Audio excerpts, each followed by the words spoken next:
시청자 여러분 안녕하세요. 경제 아나운서들의 개념 있는 토크쇼 경계톡 시작합니다. 저는 진행의 김고은이고요. 코인과 관련된 다양한 이슈들 쉽고 재밌게 풀어보는 코인 썰전 함께 진행해 보도록 하겠습니다.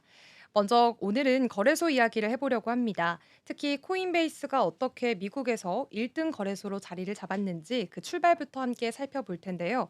사실 지난달 코인베이스가 미국 대표 주가 지수인 S&P 500에 편입된 데 이어서 해킹 이슈까지 겹치면서 시장에 관심이 쏠렸습니다.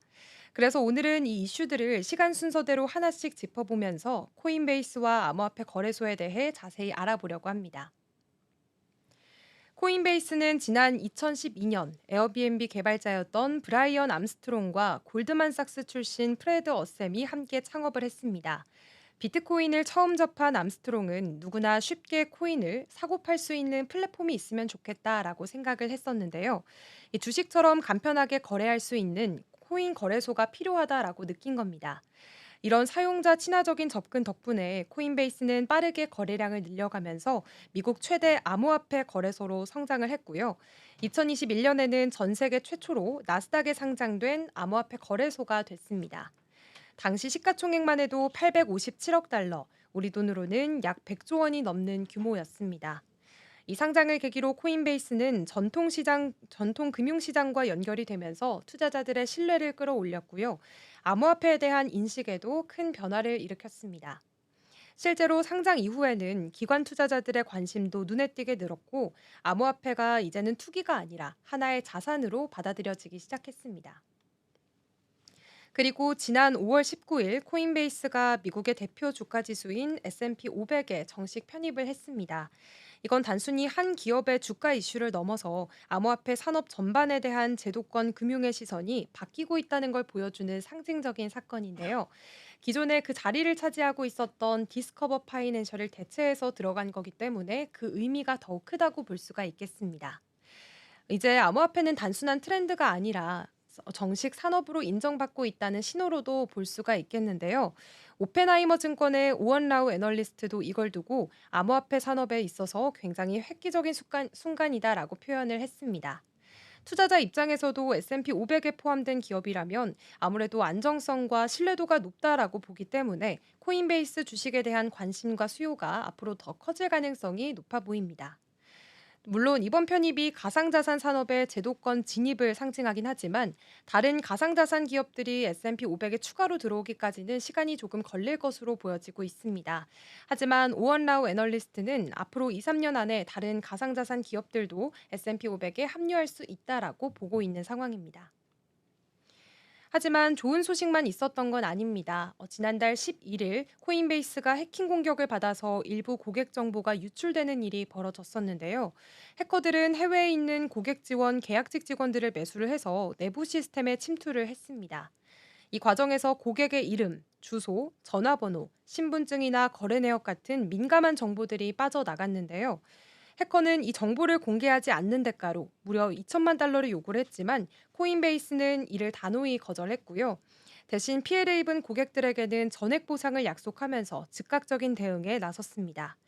이번 사건으로 인해서 최대 4억 달러의 비용이 발생할 수 있다는 전망도 나왔지만 코인베이스는 고객 보호와 법적 대응에 적극적으로 임하면서 신뢰 회복에 총력을 기울이고 있는 모습을 보였습니다. 그나마 다행인 건 해커가 이 암호화폐 지갑이나 자산에는 접근하지 못했다라는 점인데요. 시장 반응은 초반에는 다소 부정적이었지만 오히려 이를 과도한 공포로 본 전문가들도 있었습니다. 실제로 이후 주가는 소폭 반등하는 흐름을 보여주기도 했고요. 점차 안정을 찾아가는 분위기가 나타나기도 했습니다.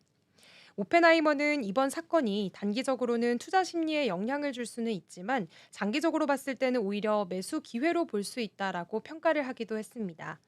빠른 고객 대응과 시스템 복구 능력을 입증한 만큼 기업 이미지 자체가 크게 훼손되지는 않을 거라는 평가도 있었습니다. 그렇다면 코인베이스 말고 또 어떤 거래소들이 있는지 살펴보도록 하겠습니다. 현재 글로벌 시장에서는 바이낸스, 크라켄, OKX, 바이비트 등 여러 거래소들이 활발하게 운영이 되고 있는데요. 바이낸스는 여전히 세계 최대 규모를 자랑하고 있지만 최근 자우창펑 CEO가 규제 위반 문제로 자리에서 물러나게 되면서 조직이 다소 흔들리고 있는 상황을 보이고 있고요. 크라켄도 보안 문제로 꾸준히 이슈가 되고 있는 상황입니다. 실제로 이번 코인베이스 해킹 사건 이후에 바이낸스와 크라켄에도 해킹 시도가 있었지만 다행히 자체 AI 기반 보안 시스템으로 이를 사전에 차단했다라고 밝혔습니다. 이처럼 거래소의 신뢰도와 보안성은 이제 선택이 아닌 필수 요소가 되고 있는 상황이고요. 미국 증권거래위원회는 코인베이스와 바이낸스를 포함한 주요 거래소들을 미등록 증권 판매 혐의로 고소한 상태입니다. 이에 대한 판결은 빠르면 올해 2025년 중에는 나올 것으로 보이고 있습니다. 이 결과에 따라서 업계 전체에 큰 영향을 줄 수도 있는 상황인데요. 이런 가운데 각 거래소들은 생존을 위해서 다양한 전략을 시도 중에 있습니다. 예를 들어서 OKX는 게임, NFT, 디파이까지 접목을 하면서 플랫폼 기능을 넓혀가고 있고요. 바이비트는 아시아 시장을 중심으로 사용자 편의성을 강화하면서 유저 확보에 집중을 하고 있습니다. 결국 거래소는 기술과 규제 대응, 그리고 고객 신뢰라는 세 가지 과제를 안고 경쟁 중이라고 볼 수가 있겠습니다. 네, 그렇다면 우리 국내 거래소들은 어떤 상황인지 함께 살펴보도록 하겠습니다. 국내 1위는 업비트, 2위는 빗썸인데요. 이 두 거래소가 전체 시장 점유율의 95% 이상을 차지하고 있을 정도로 시장을 양분하고 있는 상황입니다. 업비트는 현재 두나무라는 회사가 운영 중에 있고요. 빗썸은 최근 삼성증권을 상장 주관사로 선정을 하면서 2025년 코스닥 상장을 목표로 본격적인 준비에 들어갔습니다.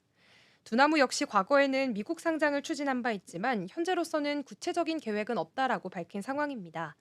하지만 비트코인 현물 ETF 승인 등으로 시장 분위기가 다시 살아나고 있기 때문에 업비트나 빗썸 모두 상장 가능성이 다시 주목받고 있는 분위기인데요. 물론 빗썸은 일부 오너 리스크 이슈가 남아있긴 합니다. 관련 사건에서 1심과 2심 모두 무죄 판결을 그래도 받았기 때문에 상장에는 큰 걸림돌이 되지는 않을 거라는 전망도 나오고 있습니다. 전체적으로 보면 암호화폐 시장이 제도권 안으로 들어오는 흐름이 뚜렷해지고 있고 그만큼 국내 거래소들도 글로벌 무대를 향해 나아갈 준비를 차근차근 해나가고 있다고 볼 수가 있겠죠. 참고로 두나무의 추정 기업 가치는 약 4조 원대, 빗썸은 약 5천억 원 수준입니다. 과거 시장 호황기에는 두 기업 모두 수십조 원대 평가를 받았었던 만큼 앞으로 시장이 다시 활기를 되찾는다면 기업 가치도 충분히 회복될 수 있을 것으로 보여지고 있습니다. 자, 이렇게 코인베이스의 이야기부터 다른 거래소들의 움직임까지 차근차근 짚어봤습니다. 이제 암호화폐는 단순한 투자 수단을 넘어서서 글로벌 금융 생태계 안에서 중요한 축으로 자리를 잡아가고 있는데요. 특히 거래소는 그 중심에 있는 만큼 내가 어떤 거래소를 이용하느냐에 따라서 내 자산의 안정성과 수익성까지 달라질 수가 있습니다. 이렇게 여전히 해결해야 할 과제들이 많은 시장인 만큼 정보를 꼼꼼히 확인하고 신중하게 접근하시는 게 무엇보다 중요하겠습니다.